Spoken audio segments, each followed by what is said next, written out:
नमस्कार दोस्तों। आज मैं आपको पौष अमावस्या की कहानी सुनाने जा रही हूँ। बहुत समय पहले की बात है। किसी नगर में एक राजा राज्य करते थे। उसका परिवार तथा प्रजा बहुत सुखपूर्वक अपना जीवन बिता रही थी। राजा की रानी बहुत ही धार्मिक विचारों वाली थी और वह बहुत ही पूजा पाठ करती थी। रानी अपने पति से बहुत प्यार करती थी। राजा के महल के सामने एक साहूकार की हवेली थी, तो रानी और साहूकारनी अक्सर मिलती रहती थी। वह दोनों धीरे धीरे पक्की सहेलियां बन गई थी। रानी अपनी प्रजा से बहुत प्रेम करती थी। एक दिन की बात है, साहूकार के घर से रोने की आवाज़ आ रही थी। साहूकारनी बहुत जोर जोर से चिल्ला चिल्ला कर रो रही थी।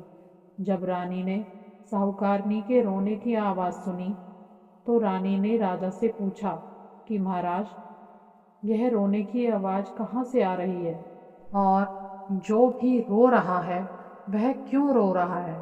तब राजा ने रानी को बताया कि रानी, साहूकार का पुत्र मर गया है और उसकी साहूकारनी बहुत दुखी है और अपने पुत्र की मृत्यु के कारण वह रो रही है। तब रानी ने राजा से पूछा, महाराज, ये दुख क्या होता है। तब राजा ने कहा कि उनका बेटा मर गया है, इसलिए वे दोनों दुखी हैं। रानी ने फिर कहा, महाराज, लेकिन दुख होता क्या है, मैं समझ नहीं रही हूँ। तब राजा ने सोचा, अब मैं रानी को यह कैसे समझाऊं कि दुख क्या होता है। तब राजा ने रानी से कहा, जब तुम्हारे पुत्र की मृत्यु हो जाएगी तब तुम्हें पता चलेगा कि दुख क्या होता है। अपने बेटे को मार दो, तब पता लग जाएगा। रानी ने राजा की बात मानकर वैसा ही किया।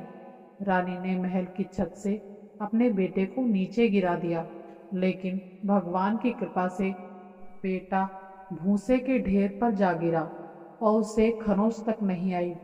फिर रानी अपने बेटे को देखने के लिए नीचे आई, तो उन्होंने देखा कि उनका बेटा तो सामने से चला आ रहा है। अपने बेटे को देखकर राजा को भी बहुत आश्चर्य हुआ। इतने ऊपर से गिरने पर भी उसके बेटे को कुछ नहीं हुआ, एक खरोंच तक नहीं आई। तब रानी ने राजा से फिर वही सवाल किया, महाराज, दुख क्या होता है, बताइए ना। तब राजा ने कहा कि पड़ोसी राजा के सैनिक युद्ध कर रहे हैं और मैं अकेला ही उनसे लड़ने जाऊंगा, और जब मेरी मृत्यु का समाचार तुम्हें मिलेगा तब तुम्हें दुख का एहसास हो जाएगा। तब राजा ने युद्ध के लिए प्रस्थान किया, लेकिन भगवान और अमावस्या माँ की कृपा से राजा जीत गया और अपने महल वापस आ गया। अब राजा ने भी सोचा कि आखिर ऐसा क्या है, मैं रानी को क्यों नहीं समझा पा रहा हूँ कि दुख क्या होता है। तब राजा ने रानी को बुलाया और रानी से कहा कि रानी, हम गंगा यात्रा के लिए जाएंगे, तुम तैयारी कर लो और तब मैं वहाँ जाकर गंगा में कूद जाऊंगा और तुम्हें इस बात का एहसास हो जाएगा कि दुख क्या होता है। फिर रानी ने गंगा यात्रा की तैयारी शुरू की और आवश्यक सामान तथा भोजन भी रख लिया। इधर कैलाश पर बैठे भगवान शंकर ने माँ पार्वती से कहा कि पार्वती, मैं तुम्हें कलयुग में एक सुखी आत्मा के दर्शन कराऊंगा।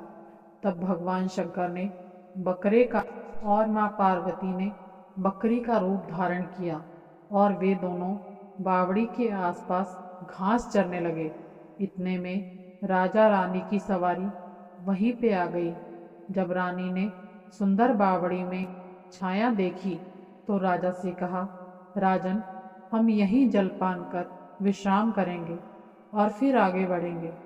फिर राजा रानी ने वहीं जलपान किया और विश्राम किया और फिर कुछ देर बाद राजा पानी पीने के लिए बावड़ी में चला गया। बकरी का वेश धारण किए माँ पार्वती ने भगवान शिव से कहा, इस रानी को दुख का एहसास क्यों नहीं हो रहा, यह कब दुख देखेगी। इसे दुख क्यों नहीं मिल रहा? रानी ने बकरा और बकरी को उसी की भाषा में बोलते हुए सुना।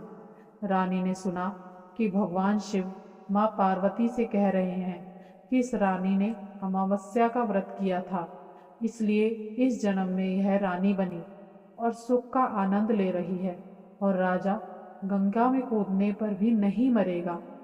रानी ने भगवान शिव और माँ पार्वती की बातें सुन ली, और फिर जब राजा पानी लेकर आए तो रानी ने उन्हें सारी बात बता दी। फिर राजा रानी को लेकर महल वापस चले गए। राजा ने अपने राज्य में घोषणा करवा दी कि सब कोई अमावस्या का व्रत करे। राजा खुद भी अमावस्या की पूजा करते थे, और रानी की बात सुनकर भगवान पर उनका विश्वास और बढ़ गया, और राजा और रानी दोनों मिलकर अमावस्या का व्रत और पूजन करने लगे। अमावस्या माता की जय हो, भगवान शिव की जय हो। कहते हैं यह अमावस्या धार्मिक दृष्टि से बहुत ही खास मानी जाती है।